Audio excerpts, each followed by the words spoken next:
TASH is. When you do something like the setting up of the institute, which is premised on an idea. The idea is that both academics and artists are in the ideas business, and they have things to learn from one another and from deep conversation that they're not currently getting. It's exciting to come across people to whom this idea instantly speaks. TASH was able to give us guidance all the way through, and he made himself in many ways indispensable to the life of the Institute, I think, last year. He mounted a series, a kind of arts festival that showcased the arts of Southeast Asia, that was immensely successful, and that we will be continuing in Paris this year, called Kembara. So if you happen to be in Paris, look out for that. And then there is, of course, his writing. TASH was, let me just say a little by way of background, born in Taipei of Malaysian parents, but grew up and was schooled in KL, am I allowed to call it KL? Kuala Lumpur. And then it was downhill after that because he got into Cambridge, and he went to university in Cambridge. I think you tried law for a time, is that right? Yeah.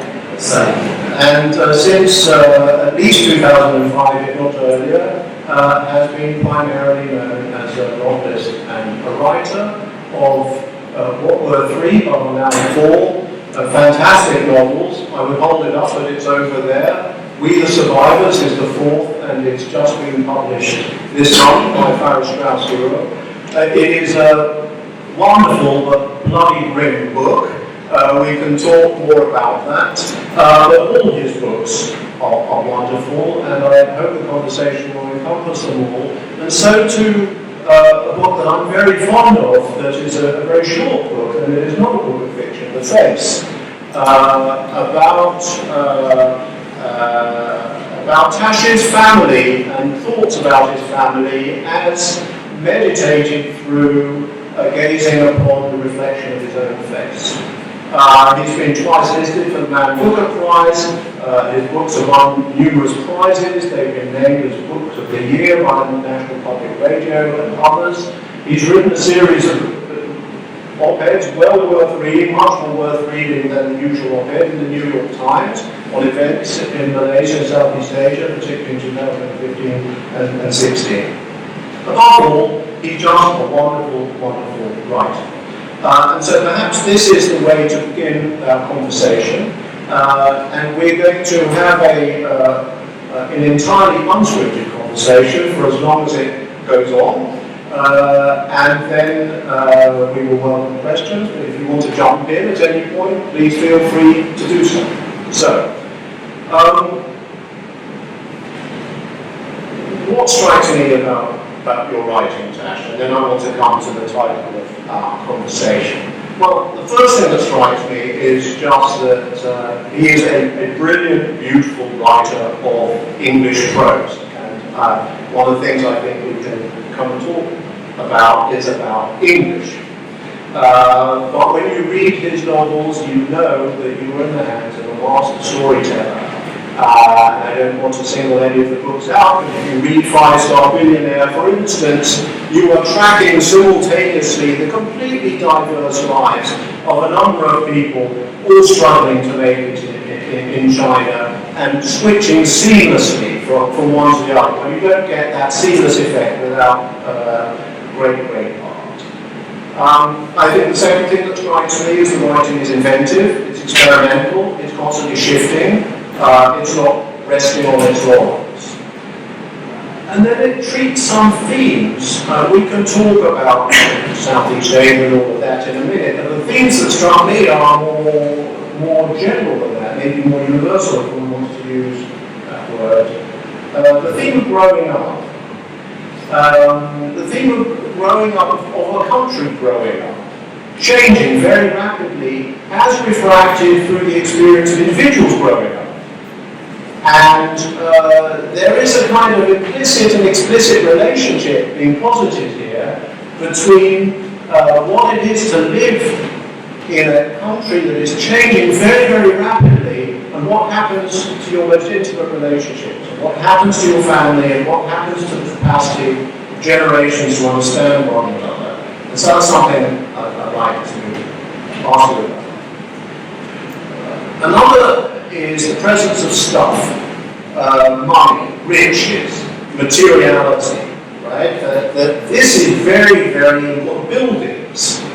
There are buildings all over the place. There are buildings that are being in ruins, there are buildings that are being built, there are buildings that were being built but being abandoned. So there is this stuff that seems to be linked to, you have a very nice phrase in an interview, I think, in which you talk about a savage, brutal pragmatism. There's some relationship here between living in a world of stuff, wanting a lot of stuff, and a deep pragmatism. Just briefly, I think that it's to do with the evolution of civilization, which we'll get to, but I think maybe the best way to enter this, because there's so much to unpack, and just before we start in earnest, I'd really just like to say thank you for being here. I'm so touched to see so many people here.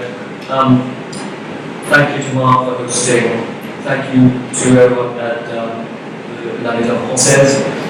And also I'm so touched to see so many of my old colleagues, my former fellows at the Institute. Thank you so much for being here. It makes us feel totally like home. So we'll try not to make this too much into a sort of a talk between old friends, but it's basically going to be that. Just picking up, just before I lose the thread of all your amazing questions, I want to sort of start with the choice of language. This is something that people ask me a lot about in interviews, still today, as to whether or not, as to why I write in English. And for the Malaysians and Singaporeans in the room, it will be a question they're very familiar with. The answer to which, to us, is very obvious. So, when I'm asked that by a Western journalist, generally, what they really mean is, why aren't you being more authentic? And why aren't you writing in your own native language? Which is a question that to me carries so much of, it contains so much post-colonial guilt. It contains so much post-colonial anguish that I think in Southeast Asia we have moved on from. I think we're beyond those conversations. Which is not to say that no thought has gone into that. I come from a family that is Chinese educated, so my parents went to Chinese school. Mandarin and Hokkien are the first languages in my household. My parents speak to each other in Hokkien. And my grandparents used to speak when they were still alive, only Hokkien, a little bit of Mandarin. And because I grew up in a family that was split between countryside and the city, I already right from the start had this split identity. So it's something that I write about a lot in the face that you alluded to earlier.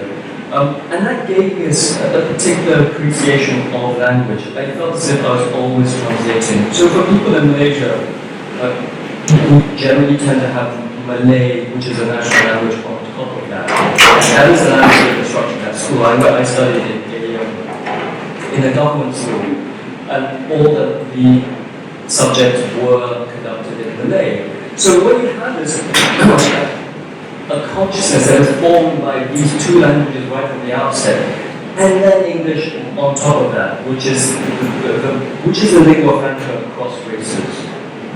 And so very early on in my existence as a writer, I had to make these choices. So much of it is tied in with racial politics and racial identity.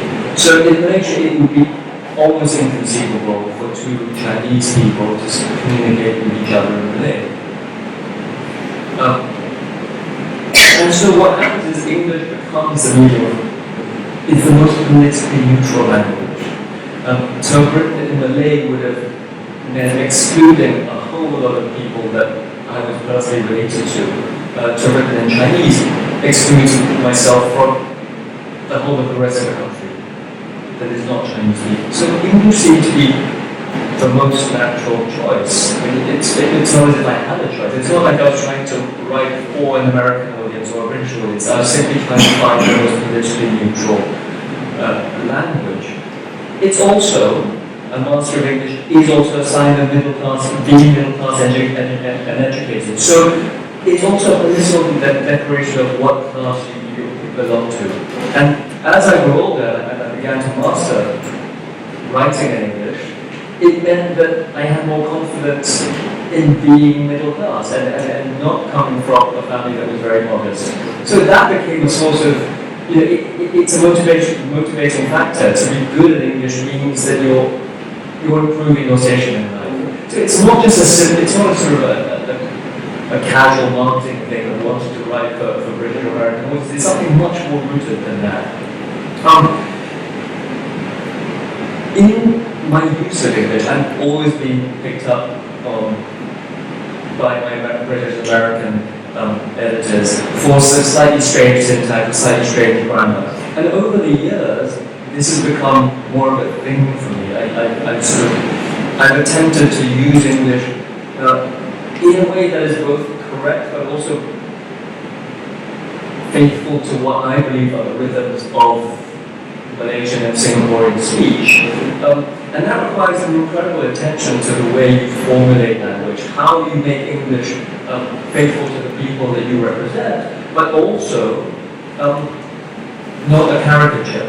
So it's constantly trying to sort of expand the uses of English into something that is yours as well. And then, for me, Indian writing is where it all comes from. The use of English in India is so particular to India. It's so distinct in its usage. It's obviously grammatically correct, but it's also very Indian and so distinct from anything that happens in London or New York that it really, one can argue that Indian English is its own creation. And that has helped my thinking about how I use English in my writing. So that is one of the ways in which I've thought about expanding the world of English writing to make it more representative of my experience of life. Right. So to continue with that then, and I'm thinking about, because I've been reading some of the books recently, how you write in We the Survivors compared with, say, 5-Star Living.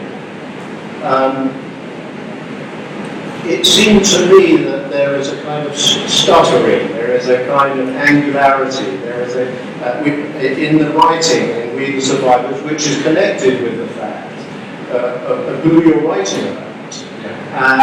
Do you think that therefore, and that might also be an expression of a growing sense of your own powers of what? Tell us a little bit about how you think your writing has changed over the years. Well, I'll talk a little bit about We the Survivors and my use of language and my thinking about language in We the Survivors.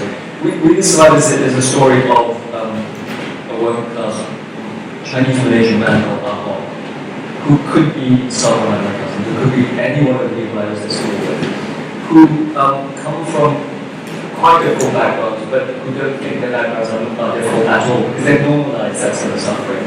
In any objective measure, they've had tough upbringing, but because for them, they live that as their normal life. They can't see this as being, they can't see themselves as being victims of systems of discrimination. Ahok makes a series of bad choices, which ends up with him killing someone, accidentally or not accidentally. The question is never really answered. It's really an exploration of his life. It's telling the story, but it's really told through a series of transcripts of interviews that he does with someone called Sumin, who is someone like me, someone educated, someone who's escaped, who comes from a more privileged background, who was doing a doctorate at Columbia, and she's writing about this series of interviews as a book. So really, it's a whole story. It's related in the first person, but speaking in Chinese. So someone is having to translate and transcribe, and that's someone is doing. That person has an education. She knows about language and syntax, grammar, and structure. She knows how to put a book together. So whose story is it really? Is it Shumin or is it Aho? So really, I mean, the book is, I think, in that way, a dialogue between the two parts of myself, two parts of my family, and in that way, the two parts of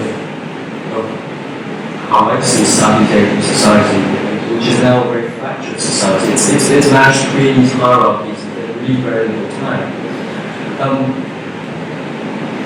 What this means is that you have someone attempting to capture a working class man's voice through language that is not working class. So really the issues that Subin faces are the issues that I face constantly in my work.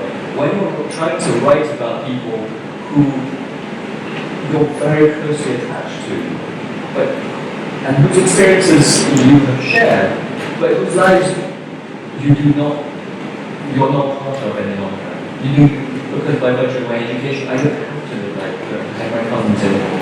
I have cousins who live in small provincial towns and work as bus drivers and work in factories. And I grew up with them. And I had no different, I hear really different from them until about the age of 10 or 12 when I entered middle school and high school. And my education took me on a very different path. But now, 30 years later, my life couldn't be more different from theirs.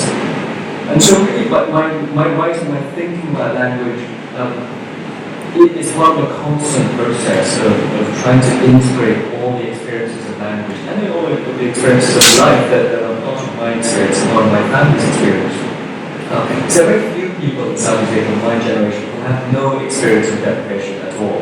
And a lot of us come from families that were rural, they were based in rural areas, that managed to move into the cities. And a lot of us still have relatives living in the countryside. Just one generation later, it's very different. So all the people that I was at school with who now have jobs as bankers or lawyers, not one of them sends their child to the same government schools that we went to. They all send their children to private schools. And this creates a very different mentality. And what I try and do in my writing, which is necessarily reflected in my language, is to try and form an understanding of these schisms. And that's why indeed the language can sometimes seem very abrupt, it seems very direct, and sometimes overly direct. Whereas in early novels, there is a greater degree of lyricism, there is a greater degree of poetry, because it's also tied to how we see ourselves as a nation. You alluded to that earlier. A lot of my novels, it's very difficult, actually it's very interesting to hear you say that. It's very difficult sometimes for a writer to be aware of what's going on in their own novels. But I guess you're right, a lot of my novels are about how our countries develop through the prism of personal development. Because as young independent nations, our experiments in society are very recent compared to, say, the countries of old Europe or even America. And so a lot of my experimentation with language is sort of refracted through the prism of these changing societies. Yeah. But that interested me a great deal. I wanted to say much more because I want to hear from you and then I'll open it up. But this way in which the novel in general, and your novels in particular, can show how actually rapid political and economic changes shape the nature of sensibilities and personal relationships in a way that, historians really can't do that. It's just impossible for historians to do this kind of thing. And yet, actually, the stuff of who we are is our relationships with our nearest and dearest. And it's really important to try to figure out, are those relationships qualitatively of the same kind now that they would have been 50 years ago? And if not, why not? And it's one of the things that I like very much about the novel, is that it makes that very clear. Well, I think historians maybe need a little bit more time to process how things shift, but novelists can react to these changes more quickly with slightly more flexibility. And I think this is particularly important in places like Southeast Asia where things change so quickly, where social changes occur with much more rapidity than say, in Western Europe or even America. I chatted to Jemima, a former student, about Singapore, and we just know very well, very attached to Malaysia in so many different ways. And we're talking about how both Malaysia and Singapore, like so many other countries, are really actively engaged in the shaping of modern narratives, which often have nothing to do with reality. So in the case of Singapore, this idea that Singapore, because it's such a sort of hyper-modern, hyper-efficient city-state, doesn't have the same, doesn't suffer from the same tendency to romanticization of its history the way, say, Malaysia or Britain or any sort of bigger older country has, is actually false, because it does have that same thing, except it takes place within a much smaller time frame. It takes place within 10, 15, 20 years maximum. And you see this in the way people who were sort of 35, were aged sort of 30, 35 in Singapore, hark back with nostalgia, great feelings of nostalgia to their school days, which were only 12 years before, because all the things their playgrounds, the school they went to, they've all been destroyed or they've been sort of expanded so that they had no physical relation to what they remember. And this affects the way you think about yourself. You don't have time to process all the things that are happening around you. But you're forced into a system that requires you to be successful at every turn. And this is something I think that is changing now in Asia, but this belief in an endless upward trajectory, I think it is slightly tailing off now. Thank you so much. I would think it would be time to hear questions from on the phone if they would like to. So why don't you just say who you are and then ask your question. Hi, I'm Anna Paulina Lee, and I'm a professor here in the Department of Latin American and Iberian Cultures. So I have a question going back to the first topic that Mark brought up, English. And so I'm wondering more about the role of English and what you think in relationship to Mandarin as opposed to like other dialects. And I'm thinking in the context of, the relationship just as like the fractured and stigma of Hong Kong, for example, and how English becomes this kind of way of establishing a boundary between with China, the encroachment of China. And I'm just wondering how you think about that in relation to China's role in Malaysia and Mandarin. Yeah. China's obviously, the rise of China is an important thing in Malaysia. It's changed the way Malaysia thinks of certainly trade, but how it thinks of its ethnic Chinese population. I mean, that's a very important thing. So when I was small, so when I was, I guess, in primary school, going into secondary school, there was a rule about not speaking Chinese in a government school, but it certainly wasn't encouraged. In some schools, there certainly was a policy of not speaking Chinese, because the national project was not to allow people to form community groups that were too tightly knit. Everything needed to be standardized. Now the policy is very much that everyone needs to speak Mandarin in order to be receptive to Chinese tourists, receptive to Chinese trade. In itself, I'm not sure how much it's actually changed our national identity. I think that being ethnically Chinese in Malaysia is always going to be an issue. It's always going to be a problem.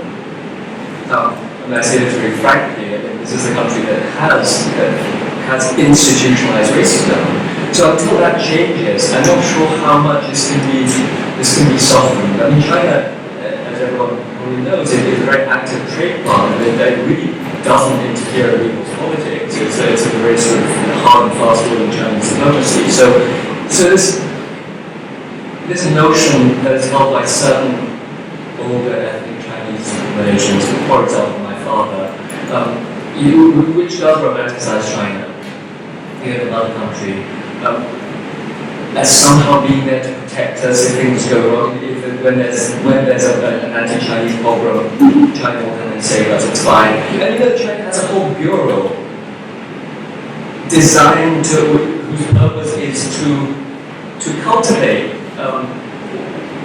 what they call Huaqiao, overseas Chinese, a very important group in Chinese cultural and political identity, because they finance a lot of political movement and send a lot of money back to China and have done traditionally. And so they make noises to favorable noises to overseas Chinese people, wherever in the world they might live, to say, well, if anything happens where you live, you can always come back to China. But it's really not something that is hard and fast. You will not have the same right, unless you have a Chinese passport, you don't enjoy the same rights as a Chinese citizen, you don't have any superior rights as a Chinese citizen. So that idea of a safety net, I don't think anyone really believes in. And that, I think, is also reflected in our use of the language. I'm not aware of any non-ethnic Chinese people now in Malaysia actively going out and learning Chinese as a major second language or third language. I don't think that has changed very much.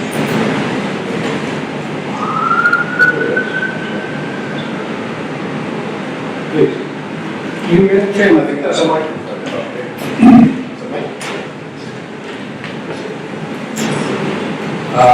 You mentioned or marketed the Indian novels that appeared 25 or 30 years ago, and these were sort of the first of the post-colonial literary impacts in the United States. Most Americans and British who went to college and might read those books would be at least somewhat familiar with the history of the TASH and also the history of the Indian partition and some things that have happened in India in the last, say, 50 years.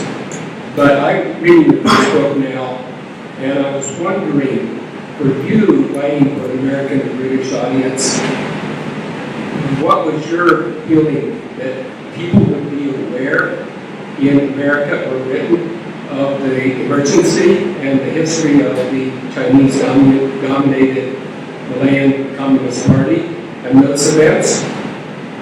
Because growing up, I didn't know anything about Malaya or Malaysia. Well, I mean, it's an issue, and when you come from a country that doesn't form, isn't one of the world's major countries, it's always an issue when you have to write.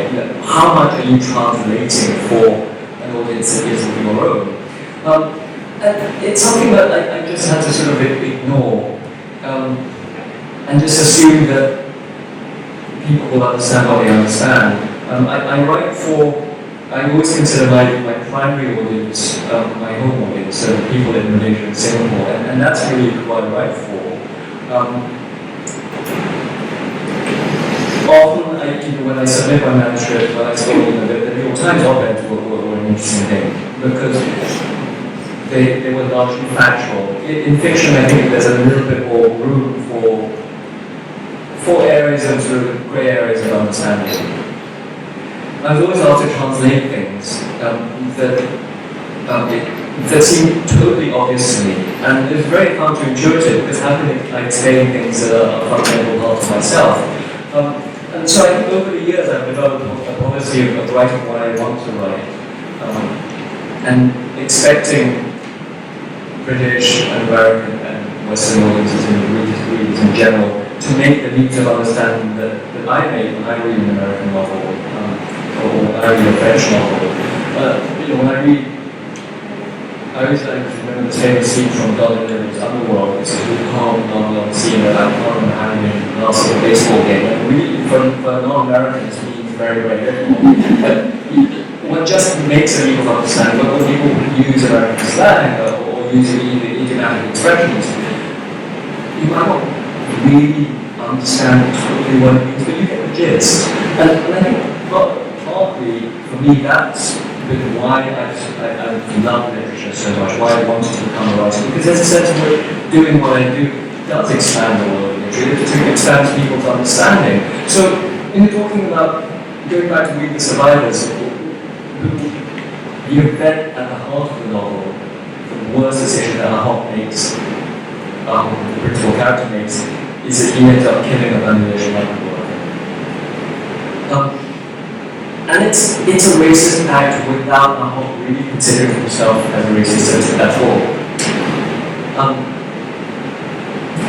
And so much of the book is about that. It's about how people in Southeast Asia haven't considered themselves racist, but actually have managed to create this system of racism, which goes back, I mean, which involves things like the communist emergency in the 50s primarily, in Malaya then. And it's really about that system of racism that I grew up with, that to me is so normal, that it doesn't need explanation. And it's all there in the book. And when the novel went out, went on submission to a number of publishers, we had more than 2 or 3 responses along the lines of, well, it's a very interesting book, but we're not sure we can communicate the message of intra-Asian racism to an American audience. Which to me seems strange, because I always thought that the only way we understand our condition is to read about the same condition in other people's countries. I grew up in a system that was so discriminatory and so racist, and I thought it was totally normal. And people who come from outside cannot understand how this country can function because it's so divisive and divided. But to us, growing up in that system, it feels totally normal. Because like our so many things are normalized that you just think, well, that's life. And it really wasn't until I was in my late teens and I started to read James Baldwin, Alice Walker, Toni Morrison, Angela Davis, that I found the language and I found the ways of articulating racism in a country that I did thousands of miles away that I wouldn't visit until many, many years later. It wasn't until I read their story that I began to process my own story and understand what was going on around me. So I guess that's, when I talk about expanding the world of literature, what I mean is it is not just what I'm trying to do as a writer, but having that in some way invite readers to expand their world as well.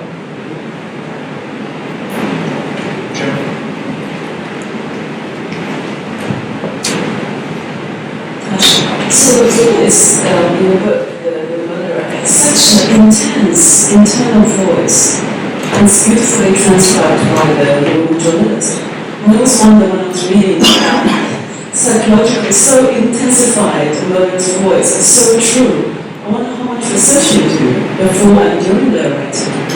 And the final question is the title, amazing title, where, I mean, it seems obvious to present the characters, but if you have something also larger with survival presented. I mean, the research for every novel is different, but for this one, partly it was inspired by very real actual crimes that didn't take place. So that wasn't difficult, all the facts were there in newspaper reports, but the psychological background, the psychological depth of the character were really just spending a long time, many, many years, thinking about the people closest to me, thinking about what my cousins' lives could have been like if they hadn't had lucky breaks here and there. A lot of boys I was at school with, were already, by the time we left school, they were already in and out of trouble, in trouble with the police, already sort of spending nights in jail. So it wasn't that difficult to know the facts of their lives. That wasn't difficult. But because I know these people so well, I grew up with them and I went to school with them, it felt as if it could be me. Because until I was the age of, I would say quite late, so 12 or 13, I was so close to them. We went out, we did everything together. And had I not been better at school, that could have been my life.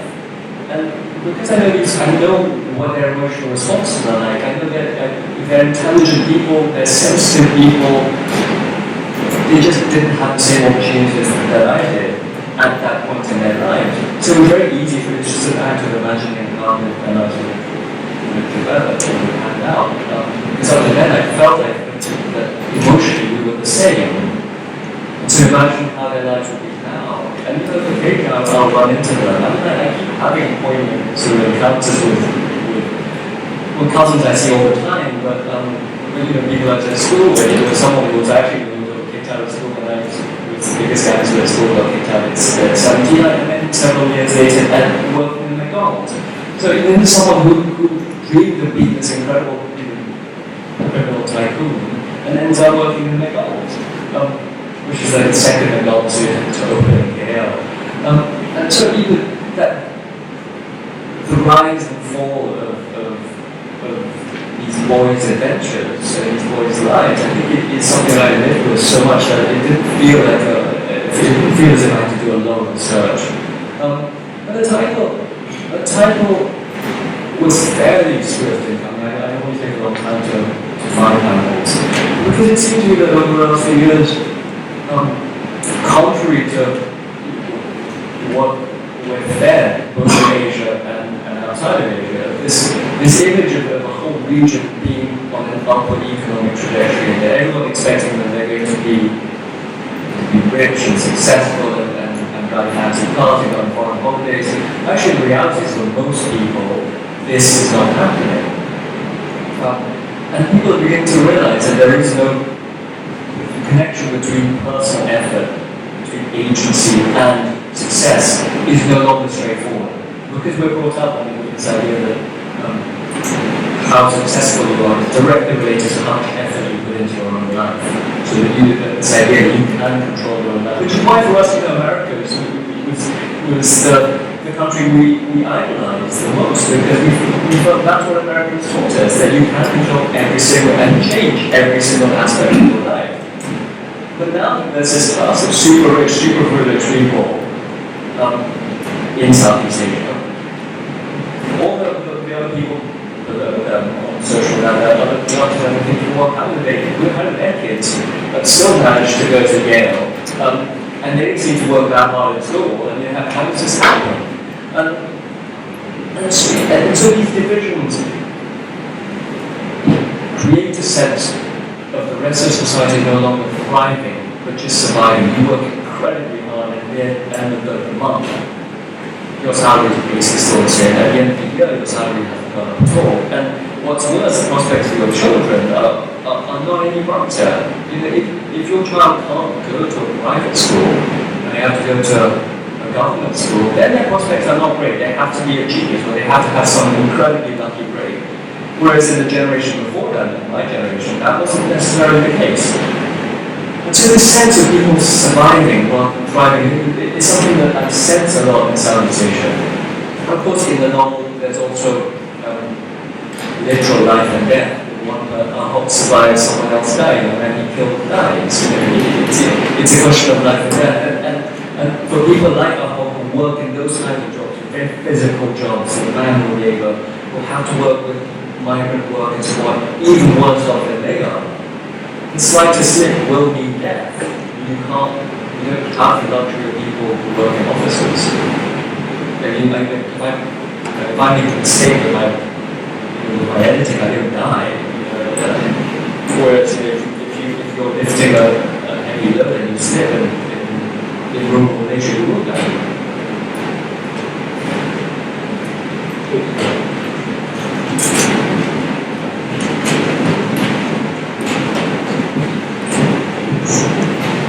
Thanks so much. I just was wondering if you wanted to comment on the most recent election in Malaysia.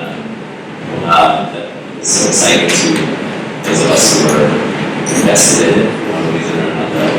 And the current government, which has been a disappointment in some ways, some of us would love to hear thoughts.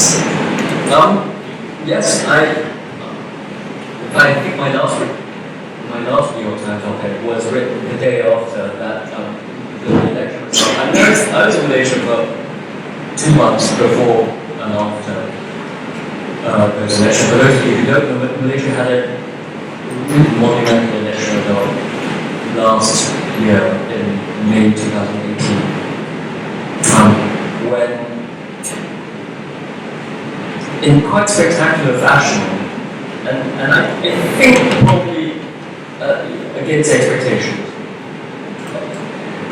Malaysia voted quite decisively to overthrow the only government we had ever known, which had become a government, which was a government that had become increasingly autocratic over the years.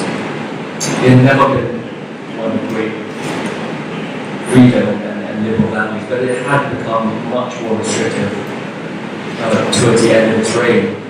And this is a government that did control a lot of money. And as often in Southeast Asia, money flowed to people, and it wasn't just that, it was how the money was supported by so many other kinds of institutionalized forms of control over society. Malaysia then voted this government out and voted in a government that seemed incredibly liberal. I remember walking around KL for the first day after that election result, and people were spontaneously bursting into tears. You received news on your phone about possible names for new cabinet ministers. And you thought, this is extraordinary. For the first time ever, you're seeing normal people who have normal qualifications for that job be actually nominated for that job, and not just because they're related to the Prime Minister. It was extraordinary. And there was this huge, KL just felt like this, it felt like a holiday resort for at least a week. Everyone was on a high. Everyone thought that we achieved this enormous thing, which I think we did. Objectively, I think it was a big deal. Because that happened in a region where everything seemed to be going rightward. Thailand is ruled by essentially a benign military dictatorship. Singapore was quite simple as is. Burma and Cambodia were sort of making life very difficult for all the journalists and all the opposition. And suddenly Malaysia then reacted decisively in a different way. I mean, since then, the coalition government, I think, it's had problems. And it's had problems because we can't address the fundamental things in Malaysia, which always have to do with race and religion. It seems to me that until we address squarely the huge elephant in the room that really isn't still talked about in a major way. I think people talk about it on social media a lot. That liberal people in KL talk about it a lot on social media. Until we do that in the governmental sphere, things are not going to change. And so we might be able to to adjust things and improve things on the margin, but I think structurally, these big questions need to be addressed. What is encouraging to see is that the new government doesn't seem to be quite as restrictively outlooked. So, public debates about things like women's rights, LGBT rights,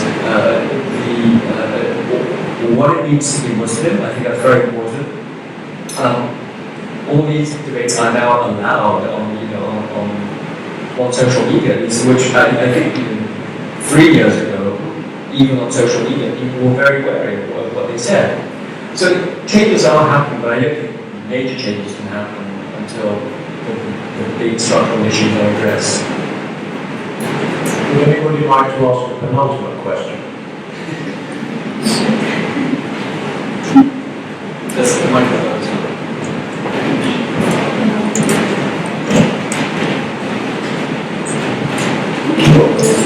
Yes, I have a little bit of a personal question for you. Will you ever be able to write about anything other than the country where you were born? Because you had quite a journey from Taiwan and educated in Chinese media and English. And yet you're writing about something that is very, as you say, you write for the home country. Tell us a little bit about your journey and why you wrote all these novels about your home country. Thank you. That's an interesting question. It's something I ask myself a lot. Will I ever be able to write anything else? I think all the writers in the room will know that the act of writing is so difficult that even writing, one might have grand projects, but the moment you sit down in front of the empty page and you just write what you can write, I think it's a question it's a practical question. In my novels, I've always been interested to examine the way Southeast Asian society, specifically Malaysian society, has evolved over the last, say, 70, 80 years. Just before the war, just finishes. In all the periods leading up to now. Because it seems to me that Southeast Asia has changed so rapidly, and we're so engaged in the act of survival, the act of living in the present, that we don't really have time to step back and process what's going on around us, how we've changed. So, Mark referred earlier to the way societies have changed in Southeast Asia. One of the things that I write about in We the Survivors is how who comes from an immigrant family like myself, really has the same journey as the much newer immigrants from Bangladesh, from Indonesia, from Myanmar, except they are not treated in the same way as he was. When my ancestors moved to Malaysia, there was an expectation that they would spend a lot of time there, that they were moving to a new country in order to establish a new life, establish a family, establish a whole future for themselves. Nowadays, anyone who moves to Malaysia moves there strictly under a 3-year contract. They're not allowed to get married, they're not allowed to get pregnant. I mean, they're really treated as physical resource, a human resource in the crudest sense. So that sense of change is something that actually Ahok should be sensitive to. He should be able to see that, but he isn't. He can't see that because he's too obsessed. He's too obsessed with himself by how he's going to put the next meal on the table. He can't step back, and that's where I think the writer has a privilege. We can step back and say, well, this is how things have changed, this is how things are changing. And it seems to me that there's so much more to talk about that, there's so much more to write about that although I would like to write a Paris novel, I would like to write a New York novel. There are all these things I would like to write, but that question of expanding the world of literature is a relevant one. How would my Paris novel expand the world of literature? Until I can be convinced that it really does add something to the body of literature that we already know, I can't really get excited about it, I can't really commit myself to that. Whereas it seems to me that writing about Malaysia still has some value, and it's what I naturally gravitate to. And when I speak to readers in Malaysia, particularly younger readers, it is important. I feel that their response is important. It validates my writing. So much about writing, so much about expanding one's appreciation of literature is about recognition. So that's why I wanted to become a writer in the first place, because I didn't recognize myself in any of the books I read about Malaysia. When you read Somerset Maugham or even Conrad, you read representations of Southeast Asia, and you think, that really is not me or anyone I know. And even now, modern writers who they pass through Bangkok or Singapore, when they from America, and they're there for like 3 weeks, and suddenly they write a Bangkok novel. So obviously they shouldn't be writing that. I mean, they have the right to do that, but their characters don't seem to me to be me. And so my motivation in continuing writing, and writing is a hard thing. I mean, you don't do it unless you really have to do it. Is because I want to create more recognition. I want us to be able to see ourselves in literature. Well, maybe I'm going to wrap up in a second and ask one last question, but I will just observe that Map of the Invisible World was set in Indonesia and 5-Star Billionaire was set in Shanghai. So I think you're selling yourself slightly short. Not that there's anything wrong in my book. Yeah, although I think that if I said they're all Malaysians, who got to try to reinvent themselves. And they're trying to pretend to be someone else. We could have a whole separate talk about reinvention and pretending to be someone else. Can I end by asking you a personal question? We talked a little bit about generations, the impact of this very rapid change on relationships between the generations. And I suppose I'm curious to hear what your own family has made of your decision to become a writer.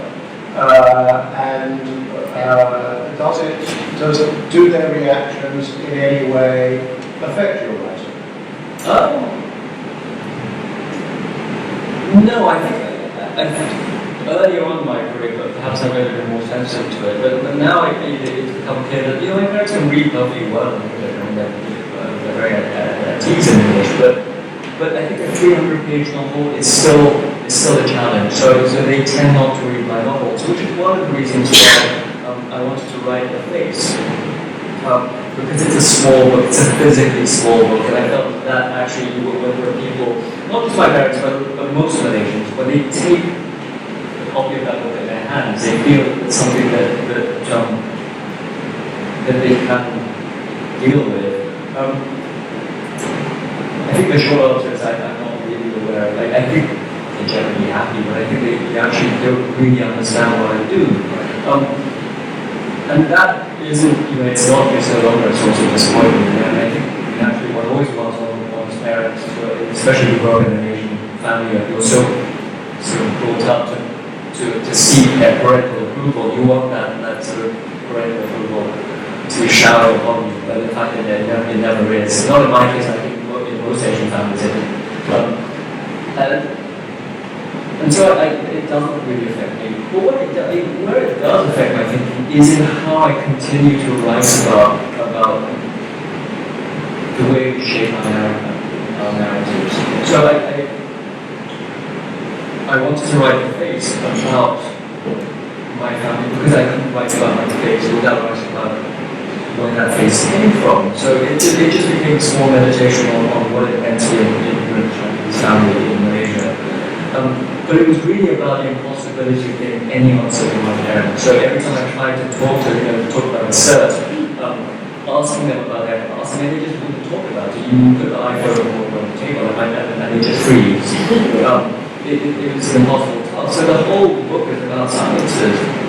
And when that book was published, I said to my mother, I know you generally have difficulties with long novels, but this book is small, it's about you, so you might want to read it.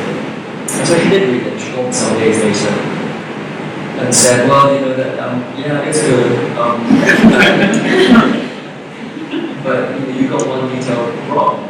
When you said your grandfather came to the village, where I spent my childhood holidays, when you said he came to the village on his own, that was wrong. He came with someone. And she knew this because when she was a teenager, I guess, they got a call from the local Sanyang hospital, or Tanjung, notorious in Malaysian consciousness. It's a very grim hospital. And they got a call from the hospital from a man who said that he had only one person's contact in the whole world, and that was my grandfather.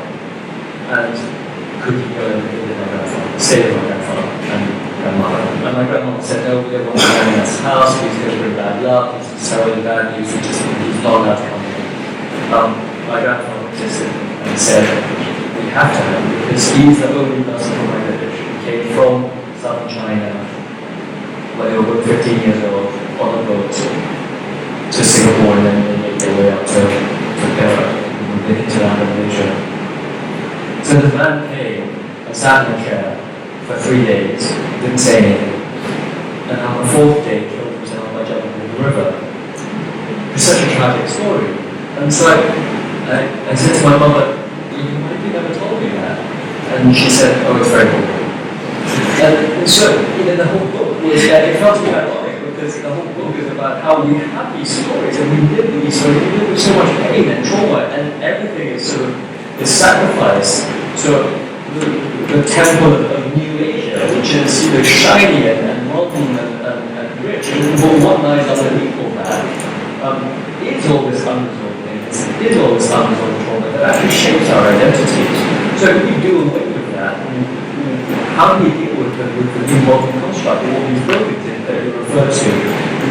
What I'm interested in is the decay that lies underneath all that, because it's all there and it's all unresolved.